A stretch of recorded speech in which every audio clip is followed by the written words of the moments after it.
Un objet pesant des milliards de fois la masse de notre Soleil devrait être facile à trouver, n'est-ce pas? Malheureusement, il se peut que ce ne soit pas si simple, et on a même assisté à la disparition d'un trou noir. Partons en voyage jusqu'à l'amas de galaxies Abell 2261, hébergeant en son centre un trou noir supermassif. Du moins, c'est là qu'il est censé se trouver. Mais il s'avère que ce phénomène spatial géant est introuvable. Les trous noirs supermassifs sont des monstres gigantesques qui tournent lentement au centre de leur galaxie d'origine. Ils rassemblent autour d'eux d'énormes nuages de gaz et de poussière, ce qui les fait gonfler jusqu'à atteindre des tailles inimaginables pour l'esprit humain. Si un trou noir supermassif, comme celui qui se trouve au centre de notre galaxie, la Voie lactée, se rapprochait ne serait-ce qu'un peu de notre système solaire, nous serions condamnés.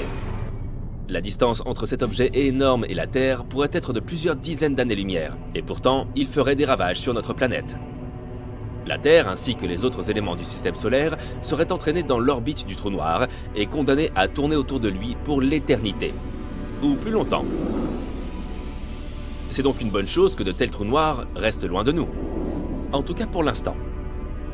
Voyons donc ce qui s'est passé avec ce trou noir supermassif qui s'est enfui de ce gigantesque amas de galaxies situé à environ 2,7 milliards d'années de notre planète. Les scientifiques l'ont recherché avec l'aide de l'observatoire à rayons X Chandra et du télescope spatial Hubble de la NASA, mais sans aucun résultat jusqu'à présent. Le principal problème pour trouver un trou noir, c'est qu'il est, noir. Et l'espace est, tu l'as deviné, noir aussi. Il n'y a donc aucun contraste qui pourrait aider les astronomes à repérer le trou. Mais ils n'ont pas baissé les bras pour autant. Après tout, ils disposent de nombreuses autres technologies pour trouver les trous noirs, petits et grands, dans l'immensité de l'espace. Certaines de ces méthodes consistent à observer les étoiles en orbite autour des trous noirs. Parfois, c'est un faible signal d'onde gravitationnelle qui se produit lorsque deux trous noirs entrent en collision. Mais la technique la plus fiable consiste à observer les poussières et les gaz qui tombent. Le fait est que les trous noirs sont des objets spatiaux, dotés d'une gravité démentielle. Les régions de l'espace qui les entourent sont donc généralement un peu chaotiques. Le gaz et la poussière sont entraînés dans l'abîme sans fond, se compriment et s'échauffent. Ce faisant, ils libèrent un flot de rayons X. Les astronomes recherchent donc des sources très brillantes de rayons X dans l'univers. Il y a de fortes chances qu'il s'agisse des derniers soupirs d'amas de matière géants avant qu'ils ne disparaissent dans un trou noir. Alors, pourquoi les scientifiques ne trouvent-ils pas de telles signatures de rayons X laissées par le trou noir d'Abell 2261 ? L'un des aspects les plus mystérieux de sa disparition est que les radiotélescopes ont repéré certains signes de panache massif de matière surchauffée, projetés à un moment donné au cours des 50 derniers millions d'années. Ces panaches ont très probablement été provoqués par un grand trou noir, qui est aujourd'hui introuvable. Pour l'instant, on ne peut faire que des suppositions. Peut-être que deux trous noirs de taille moyenne sont entrés en collision, poussant le géant nouvellement fusionné hors du centre de la galaxie. Les observations des étoiles de cette galaxie ont montré un amas de matière dense à quelques milliers d'années-lumière du cœur de la galaxie. Il s'agit peut-être du trou noir en fuite. Mais malheureusement, aucun signal de rayon X ne provient de cet amas. Il se peut aussi que le trou soit toujours là, à sa place. Mais il serait en quelque sorte en train de dormir. S'il n'est pas alimenté en gaz et en poussière, il n'a rien pour se nourrir. Par conséquent, il ne peut pas émettre un flot de rayons X. Mais là encore, l'explication ne pas déranger trou noir en train de dormir n'est pas très satisfaisante. Pourquoi ne reçoit-il pas sa nourriture spatiale ? Que s'est-il passé il y a 50 millions d'années ? Quel est cet amas de matière qui s'éloigne à toute vitesse du centre de la galaxie ? Autant de questions sans réponse pour l'instant. Au moins, on sait plus ou moins à quoi ressemblent les trous noirs. Ce qu'on voit est en fait l'ombre de l'horizon des événements d'un trou noir, visible sur la matière incandescente surchauffée qui tombe à l'intérieur du trou. La toute première photo électronique d'un trou noir est apparue en 2019. Mais les données permettant de la créer ont été collectées en 2017. Et il a fallu 2 ans à une équipe internationale composée de plus de 200 astronomes pour assembler l'image. On peut admirer cet étonnant phénomène spatial grâce à un vaste réseau mondial de télescopes, appelé Event Horizon Telescope Collaboration, ou simplement EHT. Pourquoi un tel nom ? C'est que l'horizon des événements est un point de non-retour à la périphérie d'un trou noir. Une fois que quelque chose, par exemple de la matière, des radiations ou de la lumière atteint cette limite, il n'y a plus aucun moyen pour elle d'échapper aux griffes du trou noir. Quoi qu'il en soit, pour capturer la toute première image d'un trou noir, les scientifiques ont créé un télescope virtuel, qui s'est avéré aussi grand que notre planète, en combinant la puissance de 8 puissants radiotélescopes. Ce n'était pas une mince affaire. Les chercheurs ont dû pointer simultanément les télescopes dans un ordre méticuleusement planifié à l'aide d'horloges atomiques précises réglées sur chaque télescope. De plus, pour réduire au minimum les risques de pluie et de mauvais temps, ils ont construit ces télescopes dans des régions très arides, comme le désert d'Atacama au Chili et le pôle Sud. Chaque jour d'observation, le télescope recueille environ 350 téraoctets de données. C'est 10 fois la quantité de données collectées chaque jour par le Grand Collisionneur de Hadron. Mais parlons un peu plus des trous noirs eux-mêmes. Il existe des trous noirs stellaires, plus petits mais encore plus dangereux que leurs pairs supermassifs. Ils apparaissent lorsque des étoiles qui n'ont plus rien à manger s'effondrent sur elles-mêmes. Si une étoile était assez grosse, elle se comprime toujours plus et voilà. Un petit trou noir stellaire apparaît. En dépit de son nom trompeur, il est toujours 5 à plusieurs dizaines de fois plus lourd que le Soleil. Contrairement à leurs cousins massifs, les hypothétiques mini-trous noirs pourraient être vraiment minuscules, pas plus gros qu'un atome. Même dans ce cas, un seul de ces minuscules trous noirs aurait la taille d'un millier de SUV. Selon une théorie, des tonnes de micro-trous noirs auraient pu être créés juste après le Big Bang et le début de l'univers. Certains scientifiques vont même jusqu'à dire que 2 mini-trous noirs traversent notre planète chaque jour. Il existe un trou noir supermassif en plein milieu de notre galaxie, la Voie lactée. Il s'appelle Sagittarius A étoile, et il est 4,3 millions de fois plus lourd que le Soleil. Et non, nous ne serons pas attirés par ce trou. Il se trouve à plus de 26 000 années-lumière de la Terre, trop loin pour avoir une quelconque influence sur notre planète. Toutefois, les astronomes ont récemment découvert que ce trou noir supermassif pourrait avoir des fuites. Si c'est vrai, cela signifie probablement que Sagittarius A étoile n'est pas un géant endormi, comme on le pensait auparavant. Il est peut-être encore actif, et les fuites enregistrées par les scientifiques pourraient être dues au fait que le trou noir hoquette en avalant des nuages de gaz. Si tu te trouves un jour près d'un trou noir, prépare-toi à ce que le temps ralentisse considérablement. Cela peut te convenir si tu n'es pas impatient de vieillir, mais ne te laisse pas entraîner au-delà du point de non-retour. Un autre danger lié à la présence d'un trou noir est qu'il se comporte comme un énorme volcan galactique.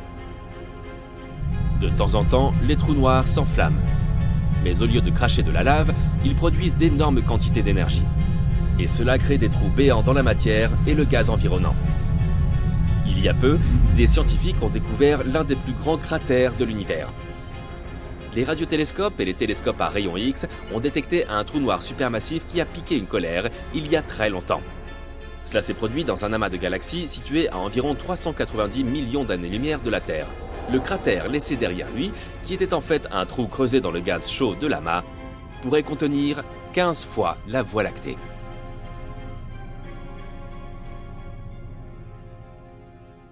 Les scientifiques ont découvert quelque chose d'assez cool.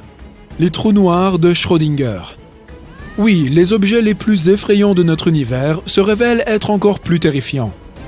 Nous savons maintenant qu'ils peuvent exister sous plusieurs états à la fois. Mais qu'est-ce que ça veut dire ? Nous allons voir ça. Les trous noirs sont les mystérieux titans de notre univers. Parfois, on a l'impression que plus on en apprend sur eux, moins on en sait. Nous les avons découverts assez récemment, au XXe siècle. Et depuis, nous en avons trouvé de toutes sortes aux 4 coins de l'univers. Certains font la taille d'une petite ville, d'autres sont effroyablement surdimensionnés. Mais leur caractéristique la plus notable est probablement leur masse immense.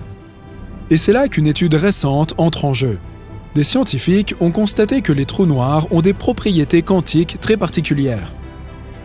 Ils ont découvert qu'un trou noir peut être à la fois grand et petit, léger et lourd, mort et vivant. Quand ils disent « vivant », je pense qu'ils parlent par métaphore. Espérons en tout cas que ce soit le cas. Mais l'important dans cette découverte est qu'un trou noir peut se trouver dans tous ces états simultanément. Plutôt étrange, non ? Qu'est-ce que cela peut bien vouloir signifier ? Eh bien, le fait de pouvoir être tout en même temps n'est pas une idée neuve pour la science. Les physiciens appellent cela la superposition, ou, pour faire simple, l'état d'incertitude. Les physiciens quantiques ont d'abord découvert cet état dans de minuscules particules quantiques. Ils ont remarqué une chose très étrange. Tant que nous n'observons pas une particule, elle existe dans tous ses états possibles en même temps. Et ce n'est que lorsque nous commençons à interagir avec elle, par exemple en la regardant, en la mesurant ou simplement en faisant quelque chose, que la particule décide de l'état dans lequel elle doit se trouver. Voici un exemple. Imagine que tu as une balle dans une boîte. Tu ne sais pas à quoi elle ressemble. Le truc, c'est que tant qu'elle reste dans sa boîte, la balle est de toutes les couleurs en même temps. Ce n'est que lorsque tu la sors qu'elle choisit enfin sa couleur. Tout cela se produit instantanément, donc tu ne le remarques pas. Pour toi, la balle a toujours été bleue. Plutôt effrayant, non ? Et ça soulève beaucoup de questions. Par exemple, comment ces particules comprennent-elles que nous les observons ? Comment décident-elles de l'état dans lequel elles finissent ? Et à quoi ressemble réellement notre monde si nous ne voyons que ce qui nous en est montré ? Bien sûr, cette découverte a provoqué un énorme émoi dans la communauté scientifique. Ce n'est pas étonnant, c'est quand même un peu bizarre. C'est ce que pensait aussi le physicien Erwin Schrödinger au début du XXe siècle. Les théories quantiques lui semblaient délirantes, c'est pourquoi il a décidé de les remettre en question. Il a mené une expérience célèbre. Tu en as probablement entendu parler, même si tu ne connais rien du tout à la science. La célèbre expérience du chat de Schrödinger. Quel était l'intérêt de cette expérience ? Tout d'abord, nous avons une boîte et un chat. Dans la boîte, il y a un récipient contenant un gaz toxique et un mécanisme spécial. À tout moment, il y a 50% de chances que ce mécanisme ouvre le récipient. Si cela se produit, le gaz toxique se diffusera et le pauvre chat ne survivra pas. Si ça ne se produit pas, le chat restera en vie et en bonne santé. Ne t'inquiète pas, il s'agissait d'une expérience purement hypothétique. Aucun chat n'a été maltraité. Mais imaginons que nous ayons effectivement enfermé un chat dans une boîte et que nous ayons attendu 1 heure. Il est temps de vérifier le résultat. Et c'est là que nous nous rapprochons de la partie la plus intéressante.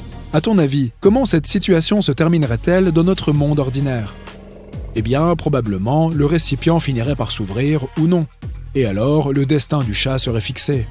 Après cela, il nous suffirait d'ouvrir le couvercle pour découvrir la vérité. Mais en physique quantique, tout est beaucoup plus étrange. Selon cette science, le chat est à la fois vivant et non vivant jusqu'à ce que nous ouvrions la boîte. En d'autres termes, l'univers lui-même ne sait pas quoi faire de ce chat. Comme si le pauvre animal se trouvait entre 2 mondes à l'intérieur de sa boîte. Et quand tu ouvres le couvercle, l'univers choisit un résultat de manière aléatoire. Alors, pourquoi avoir fait subir tout ça à un pauvre chat ? Eh bien, au départ, Erwin Schrödinger voulait montrer à quel point tout cela lui paraissait stupide. Mais au final, il a accidentellement prouvé que les physiciens quantiques avaient raison. La situation s'est avérée plutôt drôle. Ça s'est passé comme ça. Ces physiciens quantiques n'ont aucune idée de ce dont ils parlent. Selon leur logique, le chat dans ma boîte devrait être à la fois vivant et non vivant. Mais attendez. Oh. Ils ont raison. Schrödinger a reçu le prix Nobel en 1933, mais pas pour cette découverte. Et en 2022, 3 scientifiques ont reçu le prix Nobel pour une autre découverte dans ce domaine. Ces scientifiques sont Alain Aspect, John F. Clauser et Anton Zeilinger. Ils ont été récompensés pour leurs expériences sur les états quantiques enchevêtrés. Qu'est-ce que cela nous apprend ? Faut-il se tourner vers une branche de la magie pour comprendre tout ça ? Malheureusement, l'humanité n'est pas assez développée pour tester ces théories. Pas encore. Mais nous avons beaucoup d'hypothèses plutôt sympas. Par exemple, la théorie des univers parallèles est une tentative d'explication de ce phénomène. Tu te souviens de la balle dans la boîte ? En gros, selon la théorie du multivers, il y a un nombre infini de réalités différentes. Donc, si tu ne sais pas à quoi ressemble la balle, c'est qu'elle existe dans cet état interdimensionnel et incertain. Mais lorsque tu ouvres la boîte et que tu regardes la balle, tu es transporté dans une réalité donnée. Par exemple, dans celle où elle est bleue. C'est assez incroyable et tout à fait passionnant. Mais pourquoi avons-nous besoin de toutes ces informations ? Quel rapport avec la récente découverte ? Eh bien, les scientifiques se sont dit, si les particules de notre univers se comportent comme ça, qu'en est-il des objets spatiaux les plus grands? Et ils ont donc décidé de pointer leurs appareils non pas vers le microcosme, mais vers l'espace lointain. Le physicien théoricien américano-israélien Jacob Bekenstein a été le premier à suggérer que les trous noirs pourraient avoir les mêmes propriétés étranges. Mais cette théorie devait être testée. La recherche avait pour but de trouver un lien entre les particules quantiques et les trous noirs. Les chercheurs ont donc créé une structure informatique dans laquelle ils ont placé une particule quantique simulée juste aux abords d'un trou noir géant simulé. Et cette analyse leur a montré que les trous noirs pouvaient eux aussi exister sous plusieurs états à la fois. Par exemple, ils peuvent être incroyablement massifs et, en même temps, ne pas avoir de masse du tout. Ces mystérieuses portes de l'espace peuvent avoir différentes masses à la fois. Cette modélisation a montré que ces masses superposées se trouvaient, en fait, à l'intérieur de certains ratios déterminés, ainsi que Bekenstein l'avait prédit, a déclaré la physicienne Magdalena Zeik en se référant à l'étude. On ne sait pas encore très bien tout ce que cela signifie, et cette découverte seule ne nous a pas beaucoup rapprochés de la compréhension du fonctionnement de notre univers ou de ce qui se passe à l'intérieur des trous noirs. Nous n'avons compris qu'une seule chose: tout ce qui nous entoure est beaucoup plus compliqué et plus fantastique que nous le pensions. Qui sait, peut-être que les trous noirs sont bien des portails entre les univers parallèles. À ce stade, il est impossible de réfuter cette hypothèse.